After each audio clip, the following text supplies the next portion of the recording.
The first time they met, it was raining. Not the kind of storm that chases people off the streets, but that soft, misty rain that falls like whispers.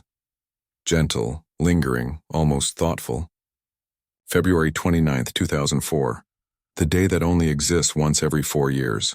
She always said that was why it mattered, because something that rare couldn't be ordinary. He was sitting inside a small cafe near the corner of an old street in Edinburgh, Scotland.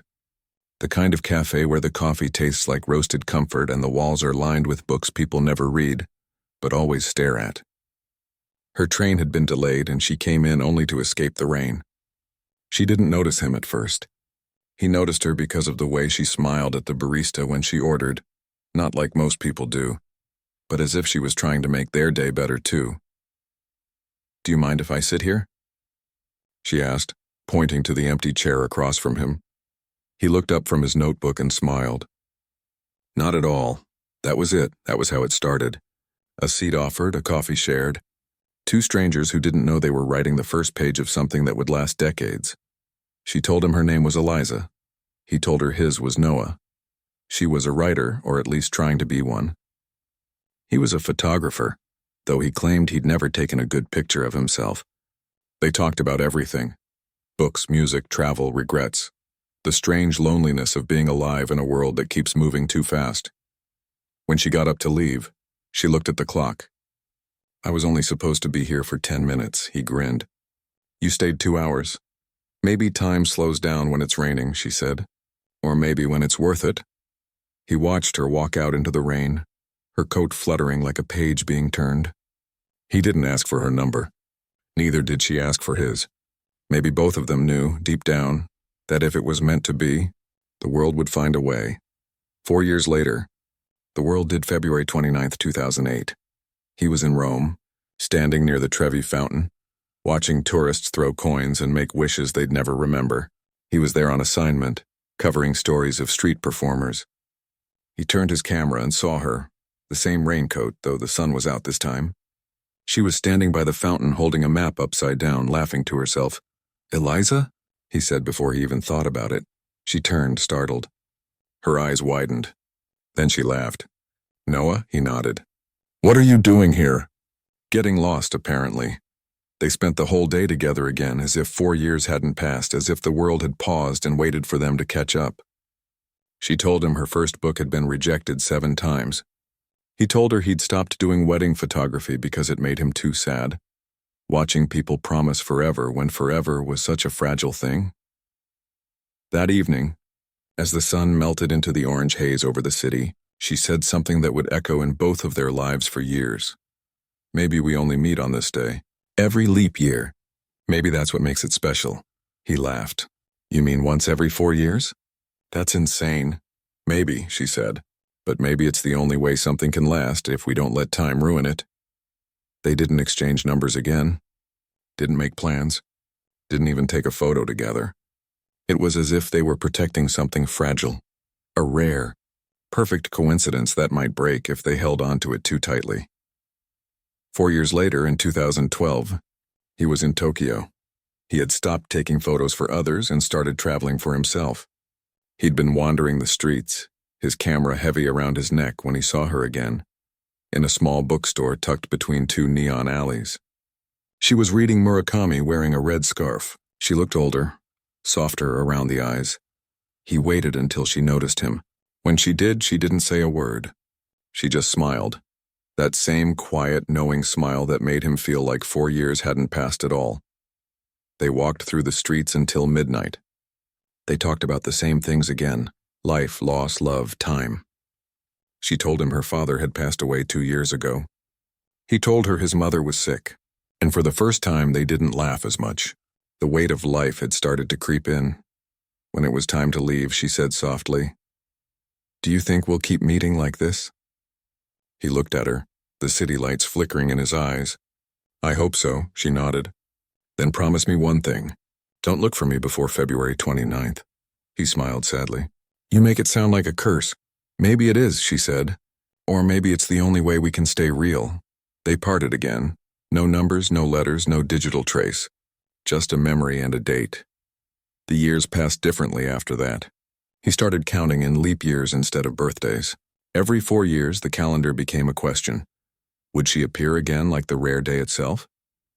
2016 came, and with it, another February 29th. This time he was in New York, sitting alone at the edge of Central Park.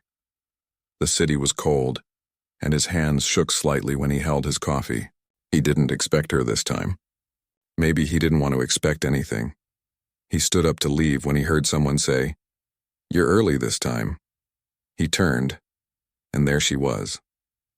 Older, beautiful, her hair shorter, her eyes the same. He laughed in disbelief. "You're kidding me," she smiled. "I almost didn't come. Almost." They walked through the park until their fingers brushed. This time he didn't pull away. Neither did she. They talked about everything they had missed. She had finally published a book, not a big success, but hers. He had stopped photographing for money entirely and started teaching instead. "Do you ever wonder," he said quietly, "what it would have been like if we didn't wait 4 years each time?" She nodded. "All the time. But then I think maybe we would have ruined it. Maybe the waiting is what keeps it alive." He didn't argue. He didn't need to. He just looked at her and thought about how some people measure love in days or years. But theirs was measured in moments, rare, improbable, almost mythical moments. When the night ended, they stood by the bridge overlooking the frozen lake. He wanted to kiss her, but something in her eyes stopped him. Not rejection, just that same quiet understanding they had always shared. "Until next time?" he asked. "Until next time," she whispered. As she walked away, he took a picture of her, the first and only one. Her silhouette against the dim city lights. He never showed it to anyone. By 2020, the world had changed. The streets were quiet, the airports empty, the world locked behind invisible walls. He stayed home, watching the days blur into one another. February 29th came and went. No message. No sight of her. He told himself it was impossible anyway. Flights were canceled, cities closed, the world paused. But something inside him felt heavier that day. As if the world wasn't just pausing, but forgetting. When March began, he told himself maybe it was over. Maybe the magic had finally run out. Maybe that's how leap years work. You never know when they'll stop. But he was wrong. Because somewhere, in another quiet part of the world, she was writing a letter. A letter he wouldn't read for another 4 years.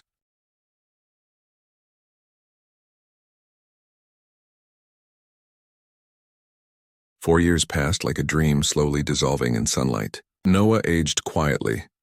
The kind of aging that doesn't show in wrinkles first, but in how long one stares at old photographs before turning away.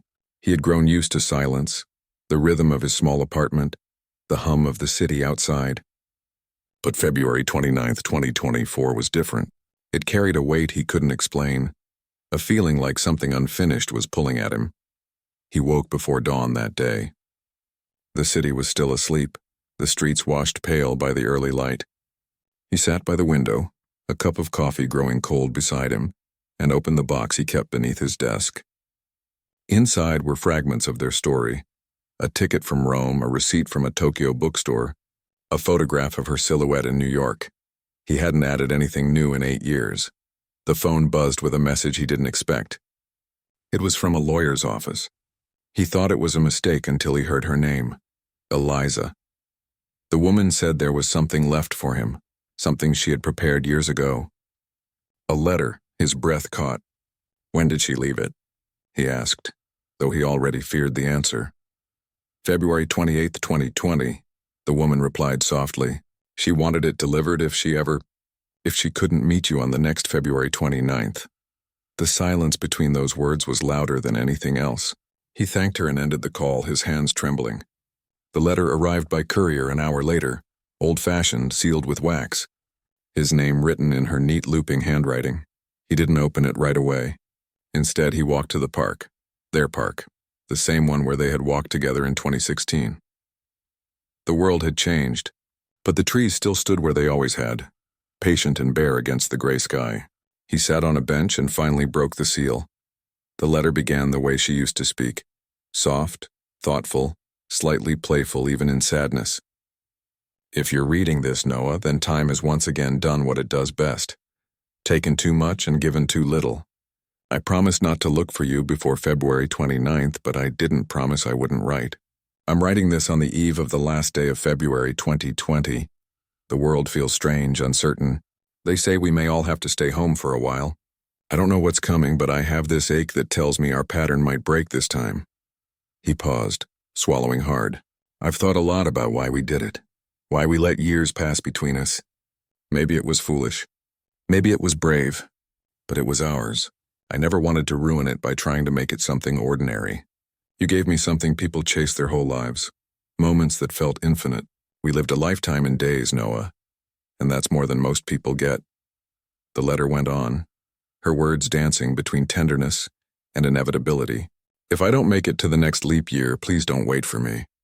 But if by some miracle you ever find yourself standing where we first met, and the world gives you one more February 29th, then maybe, just maybe, I'll still be there. In a word, in a scent, in the corner of a photograph you didn't mean to take. He read it again and again until the paper softened from the touch of his fingers. Then he folded it carefully, placed it back in the envelope, and whispered her name like a prayer. That night, the city lights blurred through the rain. The same kind of rain that had fallen 20 years earlier when they first met. He walked through the streets without an umbrella, letting the water soak into his coat, into his bones. He found himself outside a cafe, not the same one, but close enough to feel familiar. He went inside, ordered black coffee, and sat by the window. People came and went, laughter and footsteps and clinking cups filling the room. He closed his eyes and tried to remember the sound of her voice, and then, for just a moment, he thought he heard it. Soft, warm, behind him. When he opened his eyes, there was a woman standing at the counter, holding a red umbrella, her hair damp from the rain. She wasn't Eliza, not exactly. But something in her posture, in the tilt of her head, made him catch his breath. She looked around as if searching for a seat, then walked toward him. "Excuse me," she said. "Do you mind if I sit here?" He looked at her, the same words 20 years later. A smile trembled at the edge of his lips. Not at all. She sat down, and for a while they just watched the rain together. He didn't tell her about Eliza or the letter or the leap years. Some stories are too sacred to explain. But when she laughed, a quiet, nervous laugh, it echoed something deep inside him. They talked like old friends meeting for the first time. She was a journalist, visiting the city for a short assignment. Her name was Lila. He told her he was a photographer, retired, mostly teaching now. Time seemed to soften around them again, bending, folding. He didn't check the clock once. When she got up to leave, she smiled. "It was nice talking to you, Noah. Maybe we'll meet again." "Maybe," he said softly. "Maybe we will." After she left, he looked out the window again. The rain had stopped, but the world still shimmered. On the table lay the envelope, the wax seal broken, her handwriting glowing faintly in the golden light. He opened it once more and noticed something he hadn't before. Faint, faded writing on the back of the last page. "If the rain ever brings someone new to your table, don't turn them away. That's how it began for us, remember? Maybe that's how it begins again." He smiled, the kind of smile that carries tears behind it. He looked outside where the sky was clearing and whispered to himself, "Happy leap year, Eliza." And somewhere, in that rare, impossible space between memory and time, she smiled too. Years went by. Noah never missed another February 29th, not because he waited for Eliza, but because he finally understood what she had meant, that their story was never about waiting. It was about recognizing the moments that arrive once in a lifetime and treating them like forever. He continued teaching photography until his hands began to tremble too much to hold a camera.